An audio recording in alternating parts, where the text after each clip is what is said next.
Hi, everybody. Mike Handcock here, the chairman of the Circle of Excellence group of companies.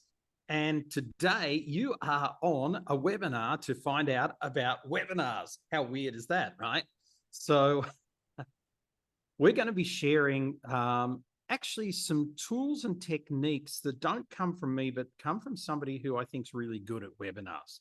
And I was tempted to share our own stuff, but I like to give you something different as well. So that's what we're going to be doing a little bit today. So let's do the screen share. And once we've got that underway, we are going to definitely come and talk about webinars and what's going on with them at the moment, and what's new and what's not new. And I'm actually going to start here with some really interesting statistics for you as well. So once I actually get around to kicking up the presentation here, there we go. So it should be on your screen in a second. It's just I had to reopen it. But as I said, I want to really start with some really great stuff about why webinars are useful. And I've got some statistical data for you that is so recent. It's actually only last week, in fact, that this data came out. So that's very, very useful. Okay, let's try that screen share again. Here we go. If you are listening to this, you're not going to get the benefit of a screen share, so you're going to have to listen real hard. Okay, finally you can see the front page here and how webinars can help you in your business. So let's start by having a look at some of the three things that we're going to be talking about today. So firstly, we're going to talk about how webinars can be put together and what I call the perfect webinar.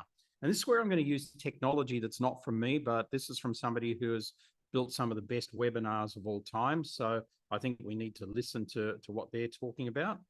Then secondly, we're going to be understanding the different uses of a webinar, and there are different uses of a webinar. And lastly, we're going to be looking at how we can motivate you to start selling your services via webinar. So this is something you may think, oh, well, it's new. If you're new to us, then you may think, oh, how long have you guys been doing webinars? We were running our first webinars in 2006. So it's 18 years ago. In 2007, I had one of my best sales ever on a webinar. It's not my best sale, but I sold $80,000 on a webinar. So, they've been pretty good to us over the years. Occasionally we blow one out, but for the most part, webinars where we're selling things have been really, really useful for us. So let's have a look at some data now. And this is from Zoom. This is Zoom's data captured across all of their members. And it's only literally over a couple of weeks old. So this is the latest data. And there's a number of things in their data, but I've pulled out 5 key areas. What Zoom is saying is the average lead cost is $74.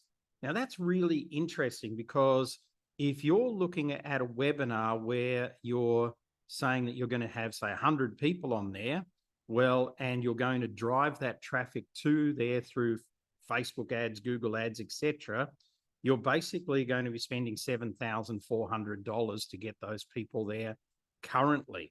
So that's a very interesting statistic, because what it tells me is it tells me that the average lead is starting to get quite expensive. Now, we'd always budgeted it at $100, so this is less. And if you're clever, you can bring your costs right down, and we'll talk about that as well. But if it's going to cost you $7,400 to have 100 people on a webinar, you want to be selling something that's worth, at least $1,000 or perhaps more. And we're going to be talking about the sweet spots on a webinar as well. Secondly, listen to this. This is something I learned from Zoom, and it's something that we're going to adjust because of this. Wednesdays for a webinar have a 14% higher turn-up rate than any other day of the week.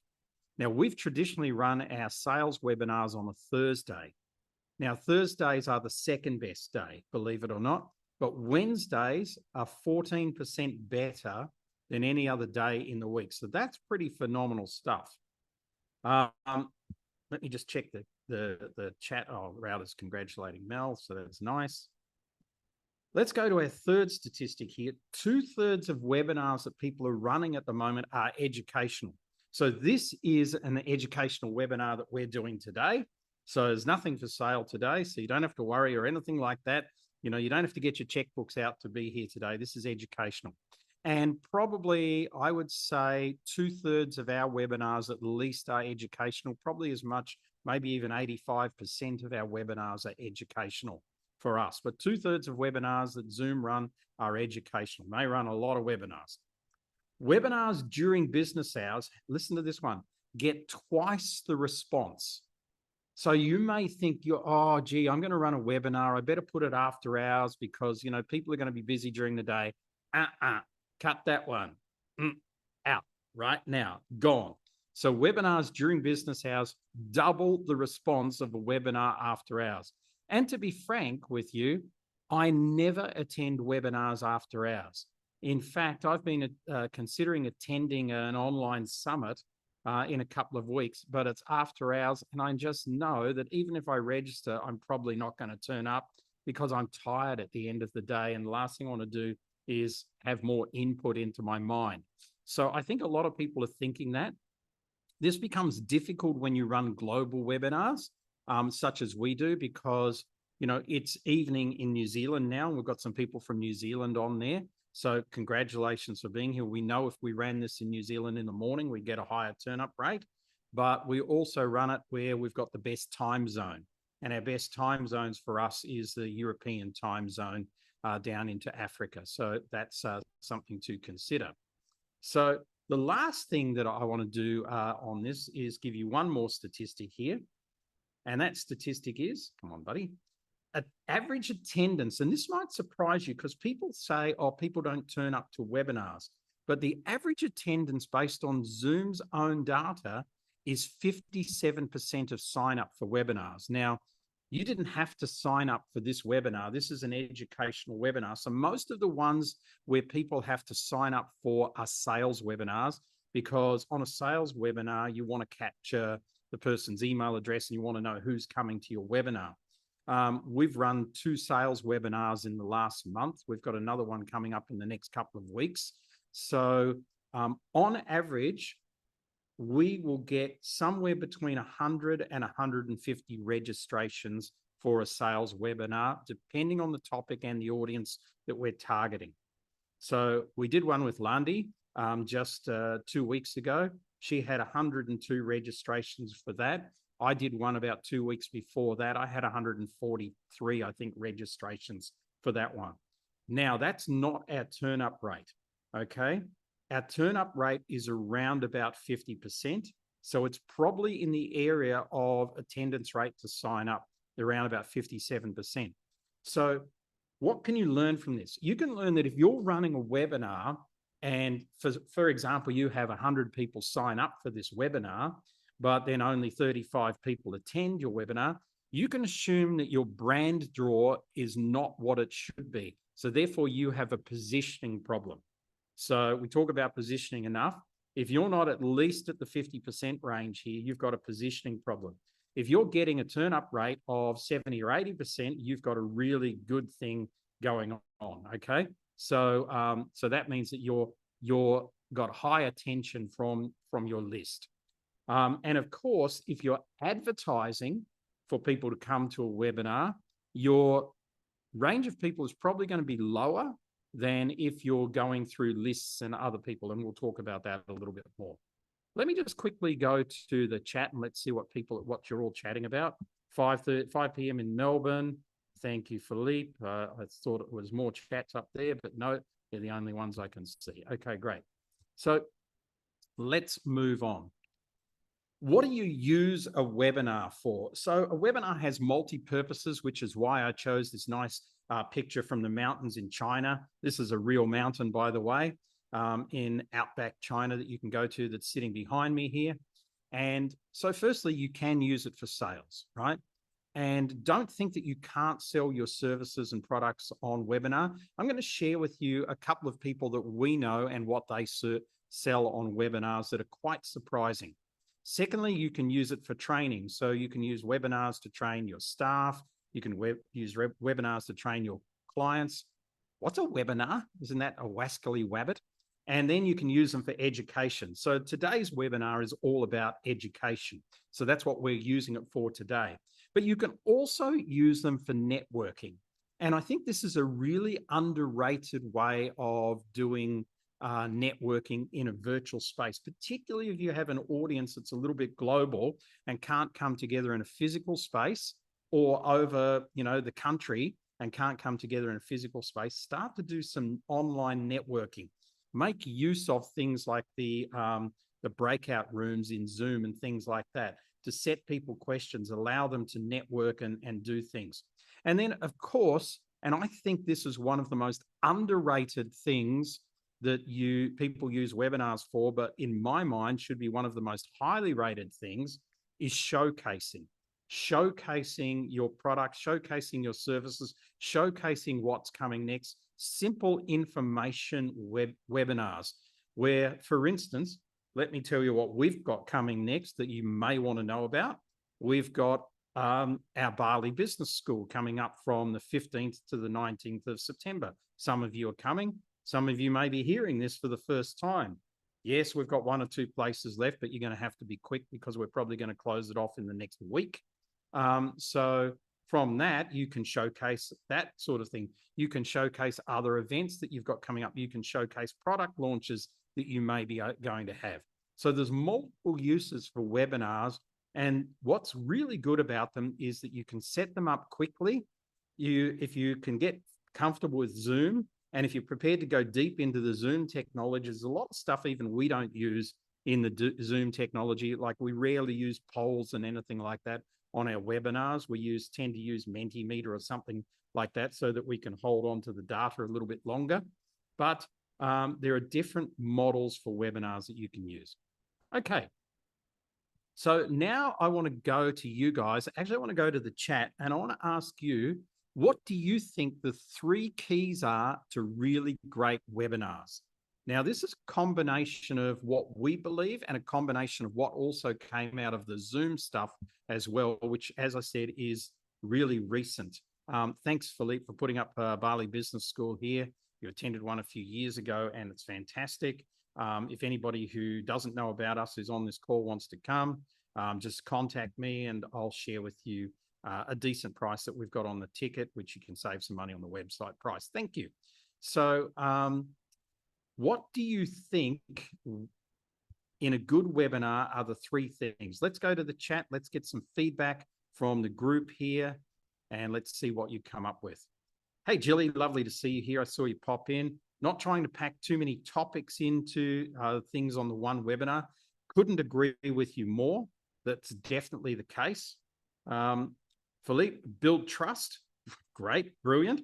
Build rapport and demonstrate your skills and expertise. They're 3 fantastic things. Now, I'm going to come up with 3 things that are different than you guys, or maybe they're the same. So don't worry that your things are not good. They're really good and you should have all of these. I just think these are 3 top things. Technology that works smoothly. How true that is, Diane. On podcasts, which are different than webinars, there's quite a bit of different technology around. And I've been on a lot of podcasts lately. We do a lot of podcasts, but I've been on a lot of podcasts. I've probably been on 5 in the last month. I'd say maybe it's more than that. And I can tell you that as soon as somebody has Squadcast as their podcast technology, I write to them and say, do you have anything else that we can use? Because every single time I've used Squadcast, we've had tech problems with bandwidth. And they tell me that they have tech problems with bandwidth on that outside of the US and the UK. Fantastic to know that, whereas Riverside FM, which is the biggest competitor to Squadcast, has no technology issues. It just works perfectly. So that's a great comment. Visual content, absolutely essential. So, I'm using a variety of visual content here. As you can see, my backgrounds have got nothing to do with webinars. There's only so many photos you can have of a person looking at a screen before it becomes boring. Theo, a compelling topic. Absolutely 100%. You are right as well. So all of you are right. But here's the first thing, and I've just displayed it. Engagement. So if you're having webinars and it's one-way traffic, in other words, you're not interacting with the people on the other side of the webinar, regularly during the webinar, then it's going to be like watching the news, okay? About as interesting as that. So number one thing for me is engagement. You have to be able to engage in webinars. So even the way I'm talking to you now is I'm talking to you just like I'd talk to you if you were in the room with me or if I was standing on a stage. I'm not sitting on a webinar going, okay, so the number one thing is engagement, right? You have to be engaging and you have to have backwards and forwards feedback loops. I can already see by the comments here who's engaged here and who's got me on silent. Yes, I know. Some of you come along and you go, okay, I'm going to come with a Mike's webinar because I want him to see me here, but you don't engage, right? So I already know that. So if you're a person who's here but not engaging, now's a good time to go to the chat and go, Mike, I'm actually here and I'm actually listening if you haven't made a comment before. Oh, there's somebody. That's perfect. Let's see who it is, Diane. Oh, you're just laughing. That's fantastic. Okay, number 2 is curiosity and novelty. So to have a great webinar, I think you've got to put something in here that's really spikes people's curiosity. We're all 5-year-old children trapped in adults' bodies. And it's got to be a little bit novel as well. So whether that's imagery, whether that's video that you're using, I used data. So I went and found the latest webinar data that I could to kick off today's webinar.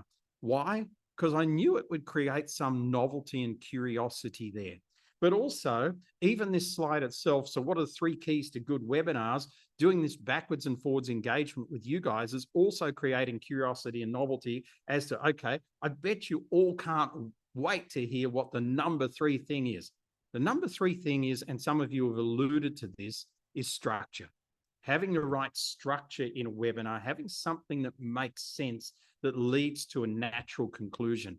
They're definitely things that are, for me, 3 things that I like to build into any webinar. Let's see who else is, oh, you're clapping. Oh, you're here, Anthony. I saw you come in.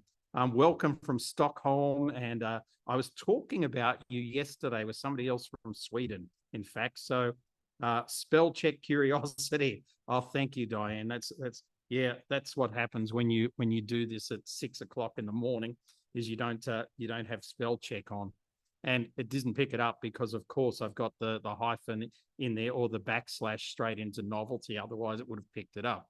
Okay, so now that Diane has corrected me on my curious way I spell curiosity, let's move on. So, how to fill your webinar? So firstly, though, it's important to know who's your leaser. For those of you that are joining us for the first time or the first couple of times that may not be familiar with this terminology that Landi and Mike use all of the time at Circle of Excellence, your leaser is your perfect client. So Lisa is not a demographic. Lisa is not a psychographic. Lisa is actually a human being, because we don't do business with companies, we do business with people.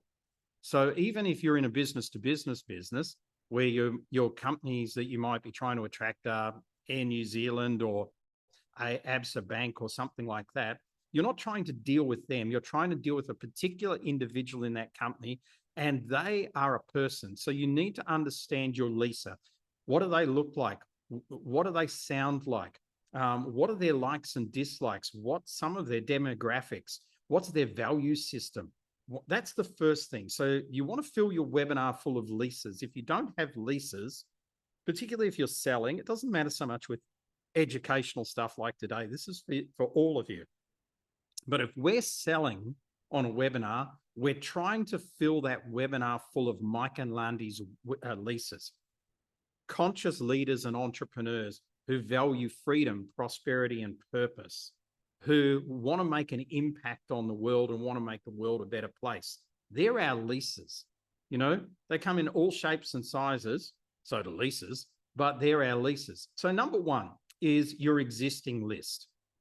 So what if you don't have a list? And, I got asked this question yesterday, Anthony says, I'll do a webinar on the book. Check Anthony's latest book. Great. Thanks, guys. So I got asked this question yesterday, and the person who asked me this question I was back and forwards with on WhatsApp is on this webinar, which is great. And I told them, go and download all of your contacts off your Gmail. So whoever you've been talking to, you can get a list off Gmail of who all those people are. There's a list. And, you know, if you've had Gmail for a few years, I think I've been using it for, I don't know, 15 years or something. I've got thousands of people. There's thousands of people in that list. Now, you have to go through them because some of those people are reply@asbbank.co.nz or something like that. But, you know, half of them will be real people, and there'll be a lot of your leases in that. Secondly, is go to your phone and download your contact lists off your phone. You're going to have a lot of people's email addresses and things like that on your phone, and there's going to be a lot of potential leases sitting on your phone. So even if you don't have a list on MailChimp or something else like that, then you've probably got a list that you can start to build off that, and this can be the start of the way in which you can do it. Social media. Post about your upcoming webinars on social media. So for instance, we post about these webinars in our Octopus Tribe and our Circle of Excellence group. It's not for the general public. You know, you cannot come to these webinars unless you are affiliated with us in some way, okay? Generally a Circle of Excellence member. So that's okay. If we were going to the general public, we've got a couple of events coming up with our webinars. We post on LinkedIn, we post on Facebook, we post on Instagram about those three. So whatever you are, do your TikTok dances to your social media about your upcoming webinar. Then third way, which is honestly so underrated and so forgotten about people, is that there are partners and affiliates who can put people into your webinars. Now, I always come back to the thing that I say to our new Circle of Excellence members when I'm actually going through our sales process with them. Success equals the amount of value something has multiplied by how you leverage that value. So if you are focusing on leverage, your value is your webinar itself, your webinar content, then how do you leverage it? Well, you can leverage it through your existing list. You can leverage it through social media. But one of the best ways to leverage it is through partners and affiliates. If you're selling something, there could be some people who want to put people into your webinar who are going to get a cut of what you sell. You're going to pay for marketing, for ads and anything anyway. So why not just pay some money to people who are bringing people to your webinar? And then obviously the fourth part is advertising. If any of you have any other ways that you think that you can fill webinars, go to the chat and let's know if you've got anything else before I move on. So who's your leaser? And then these four methodologies. And from that, you should aim to get, I think for a good webinar, you should aim to get 100 registrations, knowing that you'll get about 50 turn up, and at worst case scenario, you'll have about 30 turn up. There's nothing worse than a webinar that you're running where you have like 2 people on it, okay? That's only because you haven't marketed it well, your topic's not interesting, you're not interesting enough yet, you haven't positioned well. Okay, so what sells on a webinar? Now, firstly, I want to talk about products a little bit, and then I want to talk about services. Now, I've got 2 pictures that go with this. And the first picture, if you've ever watched the John Wick movies with Keanu Reeves, you might have seen this on the movies. This is a friend of ours, and he does something a little unique.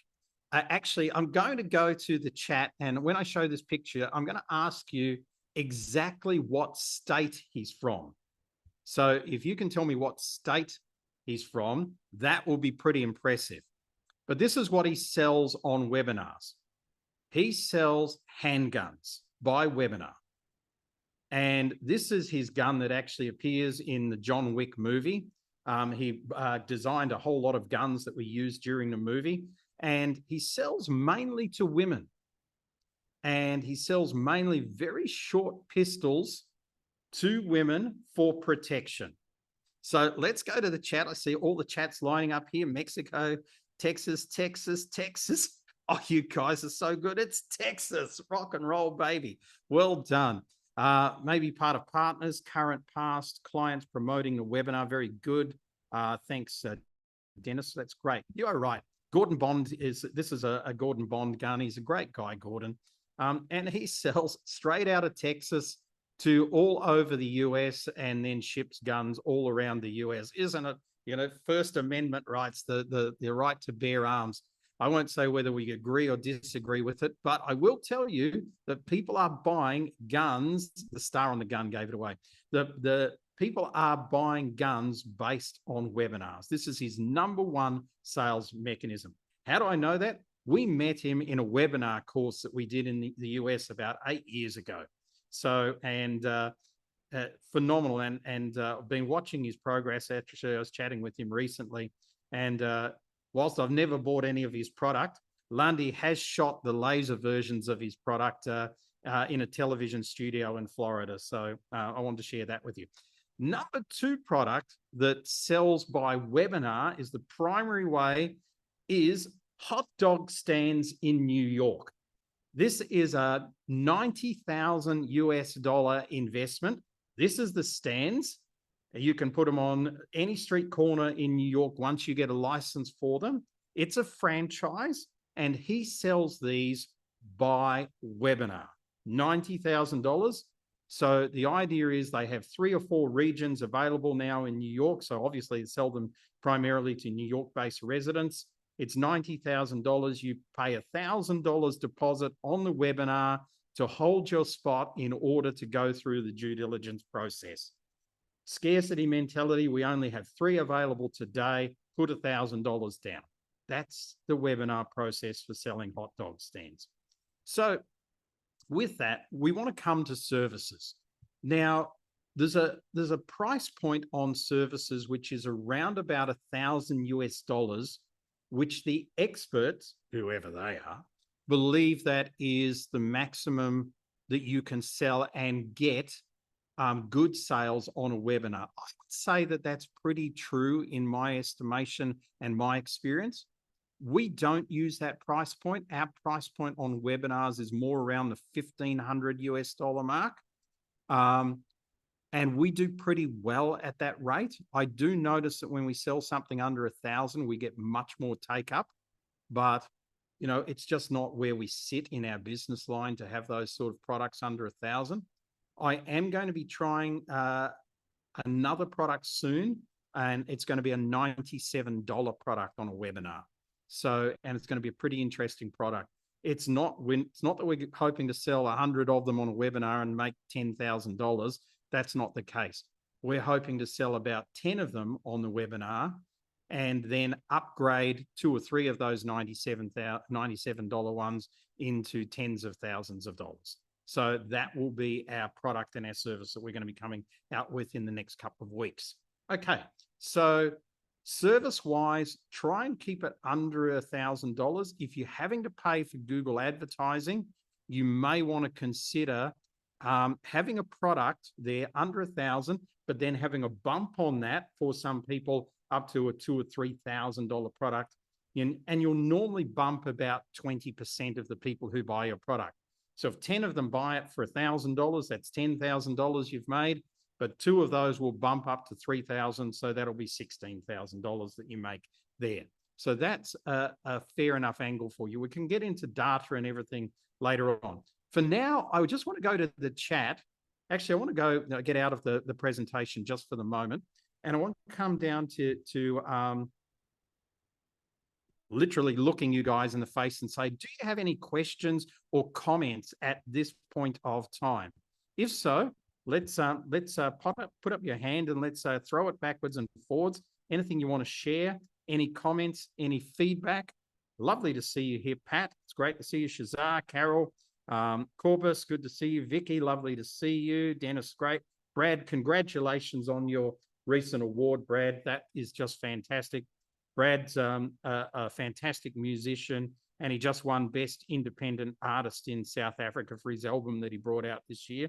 That was amazing. So well done. Rock and roll buddy. He's a great singer. I've played on stage with him once. I'd love to do it again. He's a great guitar player too.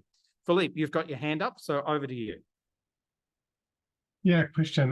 What my entry ticket for design services usually is at least $10,000, like Australian or something, but still that's so do you think I should create an intermediary product around $1,000 to give another step?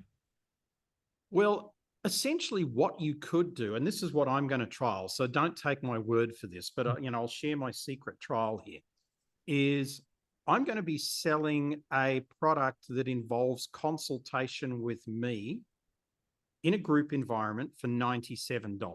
Okay. It's going to be limited. But my angle there is to see what really good prospects I've got once I get into the group. And then I'll take them on a journey. One of them might end up being a Circle of Excellence member, but a couple of others might end up buying, programs in the thousands of dollars mark. So that's going to be my angle. So if you're looking at a $10,000 product, what you might want to do is do something similar, which is really low, and have like a 2 or 3 step thing that you do with people, say over the period of even just a week. We're going to meet 3 times or something like that. You work it out, but you get them to spend money. So it's not free, because when people spend money, then you know that they're definitely keen to advance themselves. But then out of there, you can show them all the things that go wrong if they try and DIY it. And then you can move them into your $10,000 product, Philippe. That could be something that you can do. As I said, watch this space. I'll be able to give you feedback in about a month's time, so that you can see that. Okay. Jilly, I saw your in the chat here. On webinars, you've suggested or directed people to a membership site for subscription model or access to regular education webinars. What's your thought on subscription membership being promoted via educational webinar? 100% good. I think it's a great idea. And I think it's fantastic, providing your price point is right. So, your industry, which is in healthcare, that could have a fairly hefty price point to it, because nothing in healthcare is cheap. So it's not like you're in the personal development industry where people go, oh, I can see that online on Google, which is the biggest mistake they make. But I think, yeah, you could definitely do that, Julie, from having a product even up to $1,000 or maybe $2,000 or something like that, $100 a month membership site. And if you pay up front, you get it for $900, so you save three payments or something like that. That could work. Route a great webinar. If I may ask, I think it would be good to welcome Mel to the COE and mention about her red effect theory if you have a minute towards the end. I would love to welcome Mel. Thank you so much. And I will do that. That was a private message to me, but I read it publicly because I think it's a really good thing. Okay. Any other questions? Any other comments? Great. I'll say no to that. Yes, Mel. Mel, welcome to the Circle of Excellence. It's lovely to have you here, and tell us about the red effect before we move on. Sorry, that put me on the spot. I was just actually about to ask you about the question that I put in the chat. So I didn't see the question. Let me just go back. Shift my brain a bit. What are the differences in the structure of a sales webinar versus educational? Okay, let me answer that while you're gathering your thoughts, and then we can get a couple of quick insights from you, and then I'll jump back into the next thing I want to share. So firstly, I'm going to share a really great structure for a sales webinar very soon, okay, with you. So the difference between that and an educational webinar is an educational webinar, you've got to definitely do a lot more interaction. Hence, what I tend to do in all of these webinars is I have times, this is the first one you've joined us on, but I have times where I literally kill the presentation. I come and talk to you and do the things I'm doing now. I'm constantly backwards and forwards in the chat, which can be a little difficult if you're not used to Zoom. So you've got to just bear with yourself and apologize to people the first couple of times you muck it up, or if you have a technology issue. So there's a lot more interaction, I feel, in education. You want to know that people are on board. You want to literally eyeball people. And it's lovely to see, I really love these webinars. It's great to see people here. Pat, so good to see you. Sam, it's great to have you on the webinar as well. So and also you can really see who's engaged. Secondly, from a structure point of view on an educational one, is I think you can do a lot more. So on a sales one, you want it less is more. You don't want to confuse people. Confusion costs sales. Okay. On educational, you can do more. You can go deeper. And, you know, I think even on an educational webinar, Mel, you can go into really technical things if you want to. And today we've covered some technical things, which I wouldn't necessarily do if this was a sales webinar. I think an educational webinar can be a bit drier, and I don't think you have to pay as much attention to the quality of your slides. You know, I have a slide format for these webinars that I use all the time, but it's not the ones I use for my sales webinars. And the sales webinars are totally different. I spend a lot of time on my slide design and everything for sales webinars. On my educational webinars, I just try and make them look what you need to have in order to get the message across, but I don't spend hours on them, okay? Whereas I can spend a whole day building a sales webinar. So the other thing is in sales webinars, I will always put case studies in. So there'll always be case studies to bring it home, and it will always be examples and things like that. In an educational webinar, you don't necessarily have to do that. Okay, so tell us a little bit about Mel Sherwood. Take 2 minutes and tell us about the red effect. Thank you. Thanks for having me in the circle of excellence. I'm so really pleased to be here and can't wait to see what unfolds. So a little bit about Mel. I specialize in presentation skills and personal impact. I have a program called the Red Effect, which is really about, at its core, about making choices about how we show up. So every moment of every day, we have a choice about how we respond to things, how we react to things. And the Red Effect is methodology that people can use to take stock and show up in the best way possible for that situation. So for example, if you might want to show up as more radiant, enchanting, and dazzling in one situation, and in another way, you might want to be more responsive, empathetic, and diplomatic. And you might have noticed I use RED as an acronym. So helping people to reflect, explore, and decide on how they're going to show up. So that's kind of the core of it. And I'm looking to expand that into a sort of wider program that encompasses all of the things that I offer in terms of communication skills, training, and coaching. Brilliant. Thank you so much, and well done. And just where are you based? I'm based in Scotland, in a place called North Berwick, just outside of Edinburgh. But I'm also Aussie, as you can tell. Well, you might have told, yeah. I don't sound very Scottish. No, you don't sound very Scottish. So on the call today, we've got New Zealand, we've got South Africa, we've got Australia, we've got Scotland, we have Sweden on the call, we have France on the call. I think I've got them all. Yep. So as the photos are shifting around. And I'm also very happy to report that we've just got our first Circle of Excellence member based in Bogota, Colombia. He just joined this week. Fantastic guy. So I look forward to having him on a couple of calls as well. So welcome to you and welcome to anybody else who's here for the first time as well. Let's jump back in.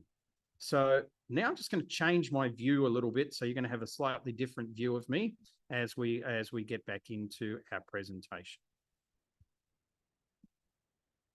That's because I'm going to head into what we called just then with Mel, the detail. So the detail is coming. So be prepared for the detail. Let's go. Okay. What sells in a webinar? We know guns sell. We know hot dog stands sell. But what about the perfect webinar? Let's go back here. What about the perfect webinar? Now, some of you may know who Russell Brunson is. He is the CEO and founder of ClickFunnels. And I had the opportunity to go to one of Russell's things a number of years ago, and Landi and I, met him briefly. He's a nice guy. I've always loved this webinar structure, and I must say I use quite a bit of it in my structure, and I'm going to take you through it. So this is his content. It's not my content. It's Russell Brunson from ClickFunnels content. So let's start with the intro. The way he likes to do it is to, in his introduction, have these 5 key areas. Firstly is a bold promise. Okay. And his bold promise is like, he calls it the ruler. It's like whacking you with a ruler. It's like the stretch. Okay. So at the start of the webinar, he'll say, today you're going to learn how to make $1 million in the next 5 minutes or something like that. It's a really super bold promise. Then he'll move from that to hooking you to the end. By the end of this webinar, you'll know how to A, do this, B, do that, and C, right at the end, we're going to share this. So he gives you a reason to stay to the end of the webinar, because of course, the other bit of data with webinars is that, particularly sales webinars, is that most people don't stay to the end. Now, I have to say with us, we've been fantastic at holding people to the end of the webinar. In fact, on Landi's last webinar, we had more people at the end of the webinar than we did in the middle of the webinar, which was really good. So, but traditionally, a lot of webinars drop off during the webinar. So Russell's hooked to the end. By the end of the webinar, you will do this and this and this.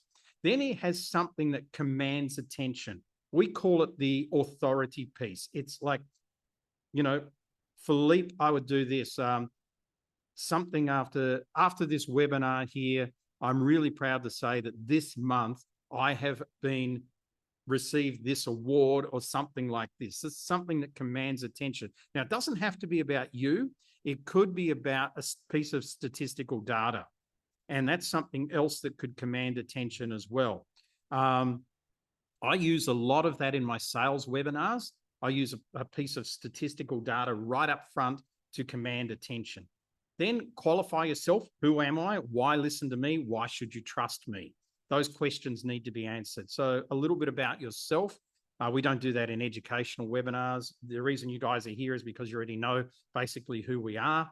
And then future pace. Future pace is, I want you to imagine that 3 years down the track, this and this and this will have happened. Those 5 things go into his introduction. Then he's going to move after introduction into the content. Now, the webinar has one premise. So for instance, today, my premise is, you know, how to utilize webinars inside your business. That's my one thing for today. And as you can see, I am actually using this formula today because I'm sharing 3 things with you today. I told you what they were at the start. So you have secret 1, secret 2, and secret 3. And what he's saying is that in each of those secrets, you have to break down their existing belief patterns. So you have to show them that they're wrong, and then you have to build a new belief pattern for them. And this is key. So this is why this is such great content in the way to build a webinar where you're going to sell your services. So you can't sell your services if the person on the other end of the webinar is going, yeah, but I do it this way and it's always worked for me, right? So you'll never sell them anything if you do that. So you've got to constantly break this down and then rebuild it. Okay, and so feel free to take screenshots or whatever, or you can just Google Russell Brunson's perfect webinar. He's even got a webinar on the perfect webinar if you want to go deep into this, and you'll find that online. Next, he moves into, this is when he comes out of these 3 secrets. By the way, when I do these 3 secrets, I do something a little different, is I put a case study after secret 1, a case study after secret 2, and I normally have my pitch after secret 2 before secret 3. And I've learned, and Russell doesn't do this, but I've learned that by pitching during the middle or towards the start of your webinar, people find it a lot less salesy. Now, you've got to remember, we've got nobody on this call who lives in America. So Americans are used to going to a webinar and getting pitched something at the end.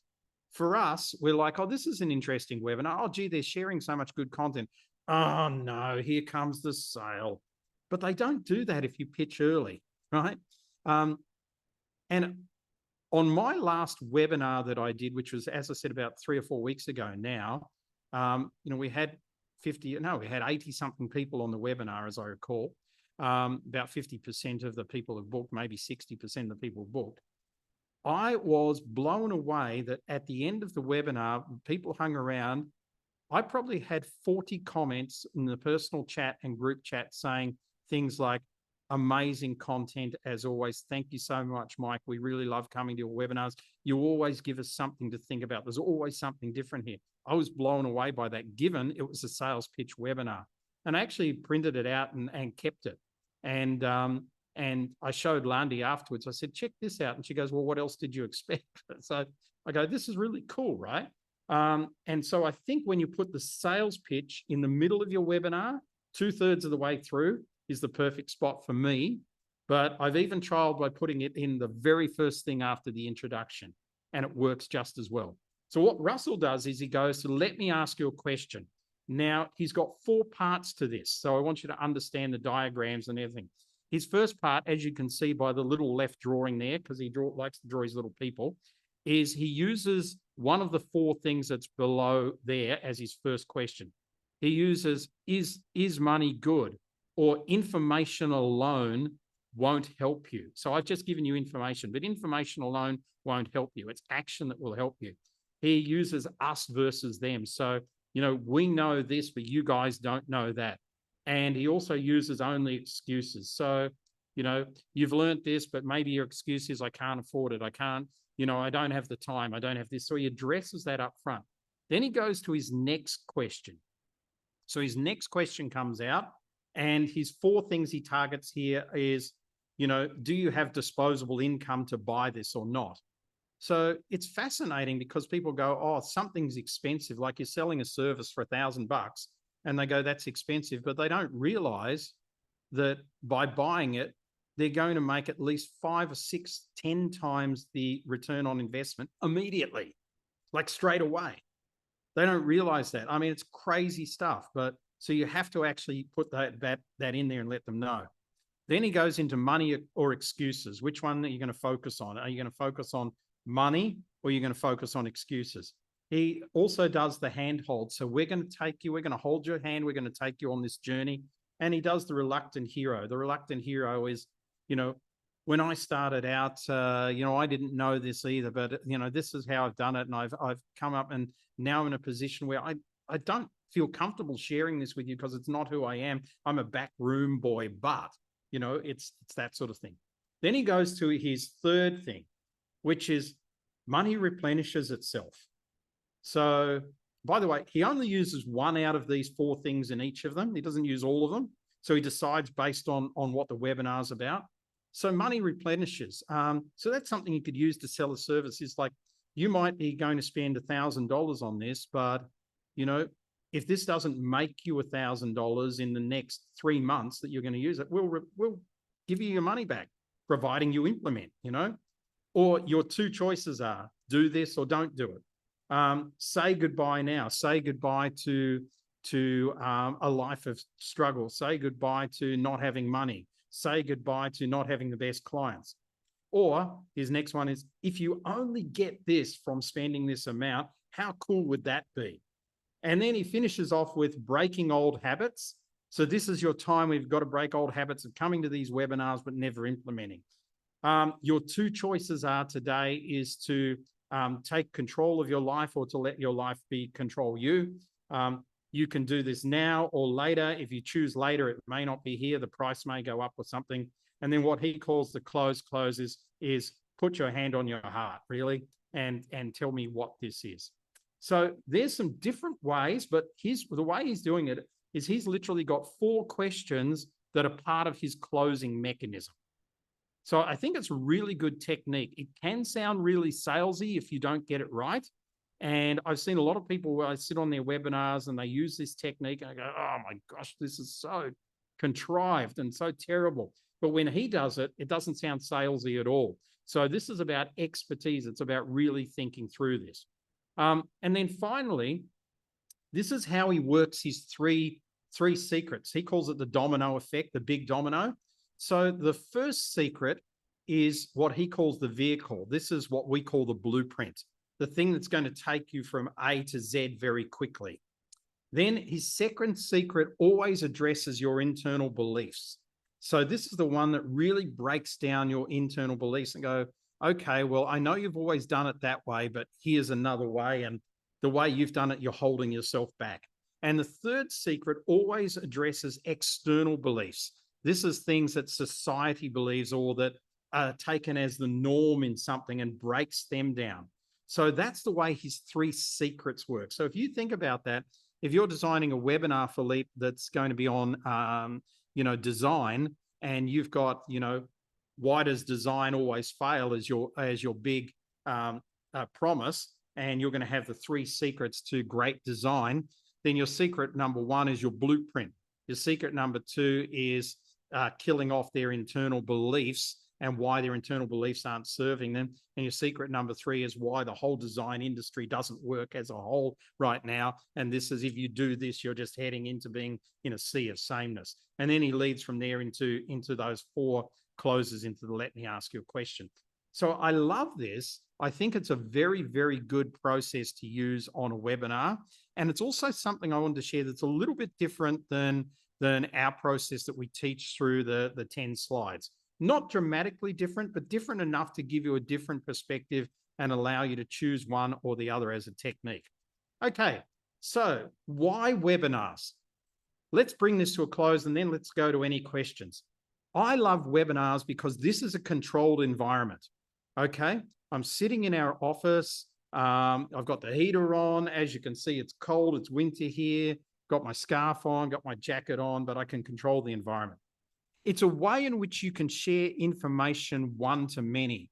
So it's a great way to add value. So we're adding value to existing clients on this webinar. You're all existing clients in one way or another. So you're not here because you're not a client of ours in some way. So it's a one-to-many way rather than having to do this 28 times. It can drive traffic to either sales that you want to make or to meetings that you want to have, like strategy sessions, discovery sessions. So I often do webinars where I have QR codes. And in fact, the webinar I did into Latin America last week that's turned into our new Circle of Excellence member, and maybe a second one comes out of this as well, is from a QR code on a webinar. So don't tell me webinars don't work. I mean, you guys that are Circle of Excellence know how much Circle of Excellence costs. So don't tell me webinars don't work. So it can drive traffic to that. It also gives you touch points. It's lovely. Like, I was looking at Pat's smiling face before. Last time we saw her was in December, live in Melbourne, Australia. And, we're following her journey into Europe just recently with her partner. And so it's great to have this touch point with people. And also it gets you non-geographic. I think we've got 6 countries of people on this particular webinar today live, and then others will listen to the recording. Normally on this webinar, we have about 60 people listen to the recording in the 24 hours after this, the video recording, and then it goes out after that, and then we lose track of how many people listen to it after a while. But, it gets you non-geographic. People come from all over the world to do this, and that's great because it means if you've got a product or a service that you want to sell that is not, representative of you living in a suburb, in a city around the world or in a country town, then webinars are a great way to do it. So that's what I wanted to share with you today on webinars. We've got just a couple of minutes left. So I just want to go to anybody and say, are there any final questions? And if not, go to the chat and tell me, was that useful? Did you find that useful? Did you get 1 or 2 tips out of it? Just go to the chat and give me some feedback on that. I've got a few new messages here. So use those comments on the sales webinar as testimonials. Can do. I'd ask about that one. And really useful. Thank you, Carol. Structure was helpful. Thank you, Mel. Useful for sure. Thanks, useful. Gives me courage, Anthony Lassanai. Yes, you need courage to do this. Well, it does take courage. There's no doubt about that. It literally does take courage to do this stuff. Not anymore for us. I mean, we've been doing it for so long. It doesn't take courage. But I mean, when you're first new to this, you go, yeah, it does take a bit of courage. But I can tell you it gives you great touch points. It gives you extra income. It gives you sales meetings that you never thought that you would have, that you can't create any other way. So for that, it's really, really useful. Jilly, it's been useful after hosting a webinar last week. It's helped me reflect on the things I didn't do that I could improve. Great reminders. Thank you, folks. We're here if you need us. Mel, I'm used to working on Zoom, but for, where'd that go? but not doing webinars as such. So feeling inspired, great. Theo says, recognize a common approach on social media are breaking down old beliefs that are locking in replacement beliefs. Great. Perfect. Thank you, Shazar. Lovely to see you as well. Diane would like a webinar on how to get the best out of Zoom. Yeah, it's a good idea. Definitely we can do that. Inspiring Brad, thanks for the shout out. No problems at all. We'll see all of you later. Have a wonderful day, wonderful evening. Get some rest if you're in Australia or New Zealand, and we will catch you on our next webinar. Bye.